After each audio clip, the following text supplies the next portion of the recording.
আসসালামু আলাইকুম ভিউয়ার্স, আশা করছি আপনারা সুস্থ আছেন। আলহামদুলিল্লাহ আমিও অনেক বেশি ভালো আছি। যেখান থেকে ভিডিওটি দেখছেন সবাইকে ওয়েলকাম জানাচ্ছি নতুন একটি ভিডিওতে। আমি মোহাম্মদ মেহেদি হাসান। সালটি 2022 28শে ডিসেম্বর আমাদের সাব্বির ভাই তিনি একটি ডেস্কটপ পিসি ক্রয় করেছিলেন একটু চিপ বাজেটের মধ্যে, অ্যারাউন্ড 13-14 মধ্যে। এবং সেই পিসিটির পারফরমেন্স কেমন আপনি পাচ্ছেন? জি আলহামদুলিল্লাহ, আমি পিসিটির পারফরমেন্স অনেক ভালো পেয়েছি, যার পরবর্তী সময় আমি আমার ভাইকে সাজেস্ট করছি আজকের পিসিটি। আচ্ছা, আর আজকের পিসি কিন্তু মোটামুটি একটি ভালো হ্যান্ডসাম বাজেট এখানে ইউজ করা হয়েছে। আর এই পিসিটি আসলে ওনারা বিগিনার, ওনারা একটি লার্নিং স্টেজে আছে, ওনারা শুরু করতে চাচ্ছে ওনাদের ক্যারিয়ার। আমরা চেষ্টা করব আজকের এই কনফিগারে কি কি রাখা হয়েছে সেগুলো সম্পর্কে জানাতে। আপনারা যারা ভাইদের মতো নতুন আছেন তারা যে বিষয়গুলো মিস্টেক করে থাকেন পিসি বিল্ডের সময় সেগুলো নিয়েও কথা বলবো ইনশাল্লাহ। আশা করছি সম্পূর্ণ ভিডিও জুড়ে আপনারা আমার সঙ্গেই থাকবেন। চ্যানেলটিতে নতুন হয়ে থাকলে অবশ্যই সাবস্ক্রাইব করে পাশের বেল আইকনটি ক্লিক করে রাখবেন। আর ইতিমধ্যে সাবস্ক্রাইব করে থাকলে আপনাকে জানাই অসংখ্য অসংখ্য ধন্যবাদ। ভিউয়ার্স, আমরা আসলে সেটআপটি বিল্ড করেছি ভাইয়ের জন্য, যেখানে আমরা প্রত্যেকটি পার্টসের প্রাইস নিয়ে কথা বলবো। আপনারা জানাবেন কোন পার্টসের প্রাইস বেশি রেখেছি। মূলত প্রথমে একটি স্পিকার, এটি কিন্তু সম্পূর্ণ ফ্রি রেখেছি।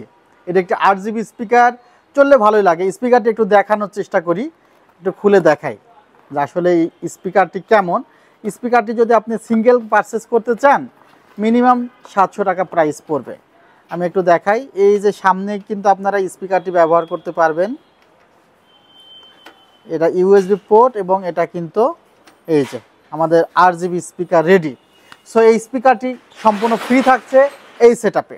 এরপরে আমরা যে ক্যাসিংটি নিয়ে কথা বলতে চাই, এটি একটি পিসি পাওয়ার ব্র্যান্ডের ডার্ক ওয়েব ম্যাশ একটি ক্যাসিং, যার সামনে দুইটি ফ্যান আছে এবং এখানে এলইডি সুইচগুলো কিন্তু চেঞ্জ করা যায়। ভিউয়ার্স, আপনারা দেখতে পাচ্ছেন যে আমি বাটনের মাধ্যমে প্রত্যেকটি সুইচের কালার চেঞ্জ করতে পারছি, অর্থাৎ এবং কালার কিন্তু বন্ধও করা যাবে। সো RGB ইফেক্টটি দারুণ পড়েছে।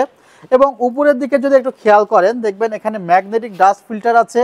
কেউ যদি কৌতূহলবশত লিকুইড কুলার ব্যবহার করতে চান সেটিও করতে পারবেন। রিস্টার্ট সুইচ আছে, পাওয়ার সুইচ আছে। আর একটু দামি ক্যাসিংগুলোতে এই সুইচগুলো ভালো দেওয়া হয়। পাশে গ্লাস প্যানেল আছে, পাওয়ার সাপ্লাইয়ের ক্যাবিনেটটি একটু আলাদা করে দেওয়া আছে, আর এটা কিন্তু থার্মাল গ্লাস প্যানেল। এই ছিল ক্যাসিং, সাথে একটি 230 ওয়াটের পাওয়ার সাপ্লাই আছে। পাওয়ার সাপ্লাই আবার 2 বছরের রিপ্লেসমেন্ট ওয়ারেন্টি আছে। ভিতরে কি কি পার্টস আছে একটু আমরা দেখাবো। প্রথমত আমরা যে প্রসেসরটি এখানে ব্যবহার করেছি সেটি হলো ইন্টেল কোর i3 12 জেনারেশনের প্রসেসর, এবং এখানে কিন্তু Gen 4 আপডেট করা যাবে এবং গ্রাফিক্স কার্ড লেটেস্টগুলো লাগানো যাবে। প্রসেসরে 3 বছর ওয়ারেন্টি, প্রাইস পড়েছে মাত্র 11,000 টাকা। এখানে বায়োস্টার ব্র্যান্ডের 610 চিপসেটের একটি মাদারবোর্ড ব্যবহার করা হয়েছে, যে মাদারবোর্ডের প্রাইস পড়েছে 9,000 টাকা। এই মাদারবোর্ডে আপনি কিন্তু 14 জেন পর্যন্ত আপডেট করতে পারবেন এবং এই মাদারবোর্ডগুলো নিয়মিত বায়োস আপডেট আসে। সো নন ব্র্যান্ডের মাদারবোর্ড না নিয়ে ব্র্যান্ডের মাদারবোর্ডগুলো নিয়ে পিসি বিল্ড করলে পরবর্তীতে বায়োস পেয়ে যাবেন অনলাইনে। আমরা এখানে কিন্তু 1 টেরাবাইট একটি NVMe রেখেছি। সো 1 টেরাবাইট NVMe কেন রাখলাম সে বিষয়ে কিন্তু আপনাদের একটু আসলে বলতে চাই। মূলত দেখেন যে এখন সফটওয়্যারগুলো অনেক ভারী হচ্ছে। একটি সময় দেখা যেত মোবাইলে 1 GB মানে অনেক বেশি ছিল, একটি ছবি MBরও কম হতো, খুবই কম কেবি। বাট এখন এক একটি ছবি কিন্তু অনেক MB পর্যন্ত হয়ে যায়। ছবিগুলো অনেক ক্লিয়ার এবং ভারী হয়, সফটওয়্যারগুলো অনেক ভারী হয়। সেক্ষেত্রে দেখা যায় যে ওই 128 GB 256 GB কম হয়ে যায়। মোটামুটি বাজেট থাকলে 512 GB ঠিক আছে। বাট যদি একটু লং টাইমের জন্য চিন্তা করেন 1 টেরাবাইট SSD বা NVMe এখন সেফ। সে কারণে কিন্তু আমরা এখানে 1 টেরাবাইট একটি NVMe রেখেছি, 3 বছরের রিপ্লেসমেন্ট ওয়ারেন্টি আছে। আবার ভিউয়ার্স, আমরা এখানে যে র্যামটি রেখেছি সেই র্যামটি কিন্তু ট্রান্সেন্ডের DRAM সহকারে দারুণ একটি র্যাম। DRAM থাকলে হয় কি অনেক সময় আমাদের বাফারিং প্রবলেমটি হয়, সেই বাফারিং প্রবলেমটি থাকে না। এটা কিন্তু অরিজিনাল ট্রান্সেন্ড। অনেক সময় আমরা কপি ট্রান্সেন্ড পেয়ে যাই মার্কেটে, সেগুলো কিন্তু এগুলো না, একদম UCCর অথেন্টিক অরিজিনাল র্যাম। সো অবশ্যই প্রোডাক্টের ক্ষেত্রে অরিজিনাল প্রোডাক্টগুলো করার চেষ্টা করবেন। Product life time replacement warranty আছে। 16 GB রাখা হয়েছে, 8 GB করে 16 GB র্যাম রাখা হয়েছে। ভিউয়ার্স, এই ছিল আসলে পিসির জিনিসপত্র। এরপরে আমরা মনিটর নিয়ে কথা বলতে চাই। ভেলুটপ ব্র্যান্ডের 22 ইঞ্চ একটি মনিটর রাখা হয়েছে।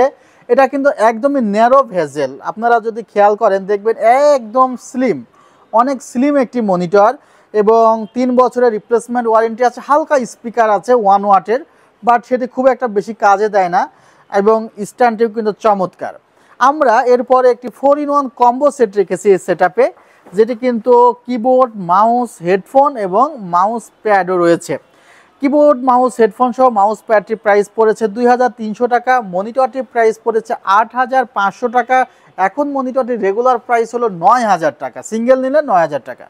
ভিউয়ার্স, এখানে একটি দারুণ মাল্টিপ্লাগ রেখেছি। মাল্টিপ্লাগের যেই ফ্যাসিলিটিগুলো একটু বলি, এখানে কিন্তু ওভারলোড প্রোটেকশন আছে। সো ওভারলোড প্রোটেকশন না থাকলে অনেক সময় দেখা যায় যে মাল্টিপ্লাগের কারণেই আপনার এত দামি সেটআপটি পুড়ে যেতে পারে। মাল্টিপ্লাগের দামটি রাখা হয়েছে মাত্র 800 টাকা এবং এখানে পিছনে মনিটরের বক্স দেখতে পাচ্ছি এবং টোটাল কনফিগারটি পড়েছে 48,000 টাকা। সো এই টাকার মধ্যে কেমন হয়েছে কনফিগারটি অবশ্যই আপনারা কমেন্টে জানাবেন। আর আপনারা অনেকে জানতে চেয়েছেন যে 45 থেকে 50,000 টাকার মধ্যে কনফিগারগুলো। সো আপনারা বুঝতে পারছেন যে এই কনফিগারগুলো বেশি যাচ্ছে এবং আপনারা রিসেন্টলি আমার ভিডিওগুলো দেখলে দেখতে পারবেন যে অনেকেই Ryzen 5 5600G বা 5700G না নিয়ে সেখানে কিন্তু Core i3 12 জেনকে ইনভলভ করতেছে। এটা কিন্তু আমার রিসেন্টলি বেশ কয়েকটি প্যাকেজে আপনারা দেখেছেন, অর্থাৎ তারা কিন্তু খুব আগ্রহের সাথে এই সেটআপগুলো নিচ্ছে এবং কাজ করেও সফলতা পেয়েছে। অনেক কাজ আছে যেগুলোতে আসলে AMD চেয়ে ইন্টেল অনেক এগিয়ে থাকে। সো এই সেটআপটি কেমন হয়েছে কমেন্টে আপনাদের জানতে চাই। ভালো থাকবেন, সুস্থ থাকবেন, আল্লাহ হাফিজ, আসসালামু আলাইকুম রহমতুল্লাহ।